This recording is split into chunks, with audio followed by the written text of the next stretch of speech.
आपकी हर प्रकार की मनोकामना पूर्ण होती है। बिल्कुल, तो होली उमंग उल्लास का नहीं बल्कि कई तरह के शुभ आपको यहाँ पर प्रभाव प्राप्त हो सकते हैं और शुभ जो चीजें हैं वो ग्रहों में आपके लिए हो सकती है। पंडित जी यहाँ पर ये जानना चाहेंगे, अगर हर त्योहार की बात करें, संदेश हर त्योहार के पीछे, ऐसे होली भी अपने आप में अगर पुराणों के आधार पर देखें तो बहुत सारा संदेश देती है। बिल्कुल, होली में हर्षोल्लास का जो समय है वो चंद्रमा, हर्षोल्लास कब होता है? जब हमारा मन खुश होता है। मन खुश होगा तभी हर्षोल्लास से हम जी पाएंगे या हम अपनी चीजों को प्राप्त कर पाएंगे।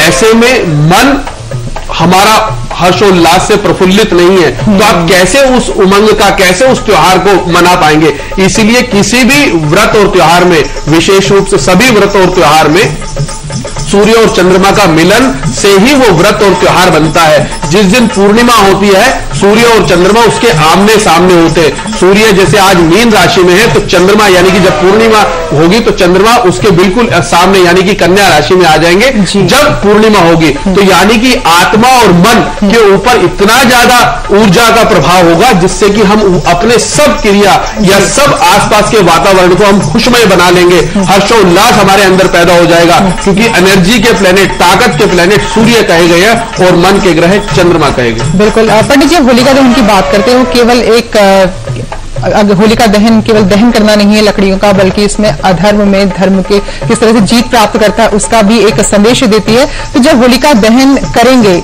उस वक्त किन बातों का ध्यान रखें? कोई खास विधि विधान उससे पहले, कोई पूजा पाठ, कोई खास विधान है? बिल्कुल, विधि विधान तो अग्नि प्रज्वलित करने के लिए तो घर में एक छोटा सा दिया भी जलाते हैं तो उसके लिए भी विधि विधान होते हैं। अगर आप मान लीजिए कोई प्रज्वलित कर रहे हैं अग्नि तो उसमें ओम चंद्रमसे नमः भी बोला जा सकता है या अनेक प्रकार के मंत्र हैं।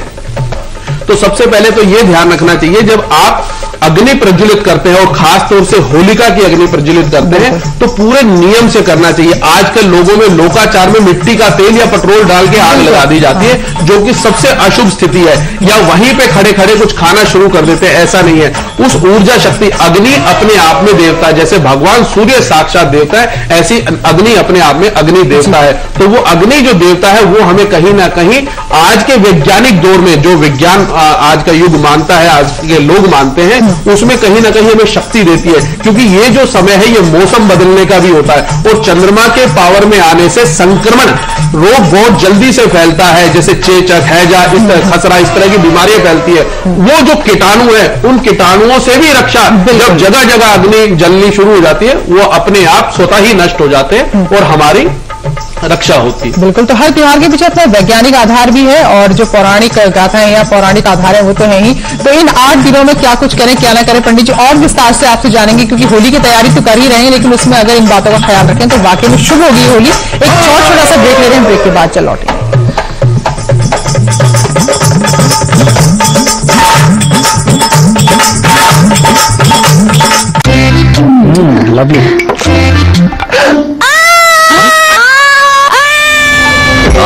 कैविटीज, कौन सा टूथपेस्ट यूज करते हैं आप? टूथपेस्ट है ना? सही एंटी कैविटी टूथपेस्ट चुनना बहुत जरूरी है।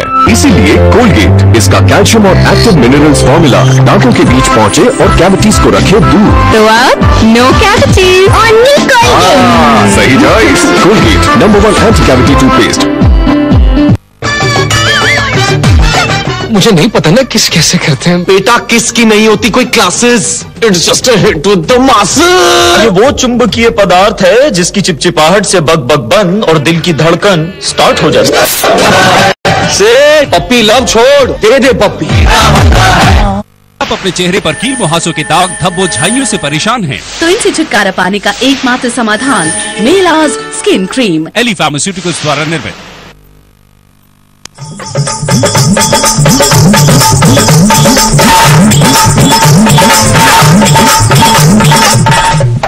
स्वागत है ब्रेक के बाद। तो जाहिर सी बात है आप होली की तैयारियों में लग गए होंगे, लेकिन कुछ ध्यान अगर पूजा पाठ कर भी दे तो ये होली आपके लिए और भी ज्यादा शुभ हो सकती है। पंडित जी हमारे साथ मौजूद हैं। तो पंडित जी अब ये बताएं, अगले 8 दिन तक किन किन बातों का हमें खास तौर पर ख्याल रखना है ताकि इस होली के साथ और ज्यादा खुशियां हमारे घरों में आए?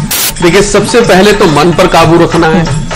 मन पर काबू रखने के साथ साथ दान जितना हो सके उतना हर राशि वाले को दान अपनाना चाहिए और दान सामर्थ्य से बढ़कर करना चाहिए और विशेष रूप से खान पान पर ध्यान देना चाहिए।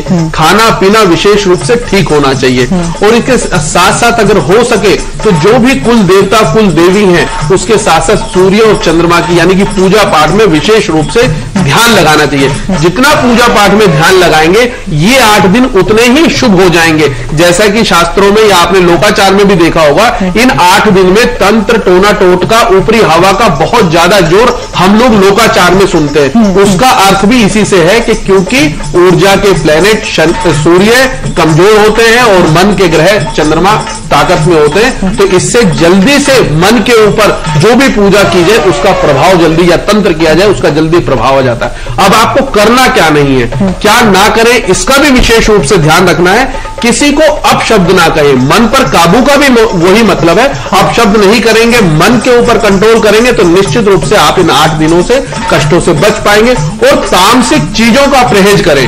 तामसिक चीजें मतलब मांस मदिरा का सेवन से दूर रहे, क्योंकि तामसिक चीजें ही हमारे मन के ऊपर हावी होती है, वही नेगेटिविटी हमारे मन के ऊपर लाती है। क्योंकि मन से ही आज जैसे बलात्कार की घटनाएं बढ़ती जा रही है, वो मन पर काबू नहीं रहने की वजह से ही ये घटनाएं घट रही हैं या प्रिय घटना घटती है। इन सब चीजों को ध्यान में रखते हुए अगर अपने 8 दिन चलाते हैं तो निश्चित रूप से आपकी कैसी भी कामना होती है वो आपकी मनोकामना पूर्ण होती है। और पंडित जी, क्योंकि होली का इंतजार करते हैं लोग साल भर, मान लीजिए किसी से कुछ झगड़ा हो गया, कोई किसी को लेकर मन में कोई बैर आ गया कि अब इस मौके पर उसे मना लिया जाएगा, तो क्या कोई खास ऐसे इन दिनों में ग्रह नक्षत्र होते हैं जो ये उम्मीद हम करते हैं, या फिर ये त्योहार का रंग है जिसमें ये सारी चीजें अपने आप आसान हो जाती हैं? बिल्कुल, सूर्य और चंद्रमा बार बार यही आता है। ज्योतिष शास्त्र को समझने की जरूरत है कि अगर आप शत्रु के पास भी जा रहे हैं तो ऐसे में सूर्य चंद्रमा का ही संबंध बनता है। जब आप किसी के भी पास जाते हैं उसका मन कहीं ना कहीं स्थिर होता है, कहीं ना कहीं ऐसी अवस्था में होता है जिस वजह से आपकी कही गई बात का प्रभाव उस पर अधिक पड़ सकता है। मन प्रफुल्लित हो जाता है। जब आप अच्छे शब्दों से बात करेंगे तो मन प्रफुल्लित होगा, और जब मन प्रफुल्लित होगा तो कहीं ना कहीं आपकी शत्रुता मित्रता में बदल जाएगी, क्योंकि मित्रता और शत्रुता का भी जो असर है वो सूर्य और चंद्रमा के इर्द गिर्द ही घूमता है। इसलिए आज इन 8 दिनों में जो शत्रु लोग भी हैं उनके पास जाके भी अगर खुशी मन से जाते हैं, पूरे तन्मयता से जाते हैं, तो निश्चित रूप से कितना भी प्रबल शत्रु आपका होगा उनसे आपकी मित्रता निश्चित रूप से होगी। बस पंडित जी, जाते जाते बस एक आखिरी सवाल आपसे, कैसे मनाई होली? रंगों के साथ, पकवानों के साथ, प्रेम के साथ, एक आखिरी संदेश दर्शकों को दें। देखिए, रंगों का भी बड़ा महत्व हमारे शास्त्रों में बताया गया है कि रंगों के साथ तो होली मनानी चाहिए, परंतु कैसे रंग? शास्त्रों में वर्णित है कि टेसुआ यानी कि पलाश के जो फूल है इन दिनों में बहुत अधिक देखने को मिलते हैं, केसरिया रंग के, वो रंग जो हमारे हैं उन रंगों,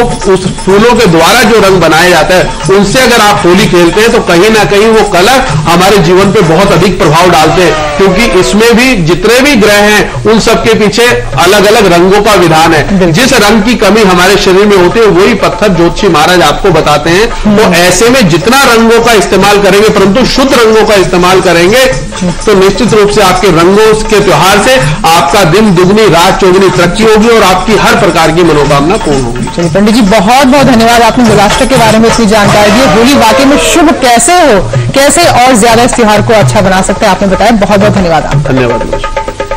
तो इसी के साथ हमारे आज के कार्यक्रम में बस इतना।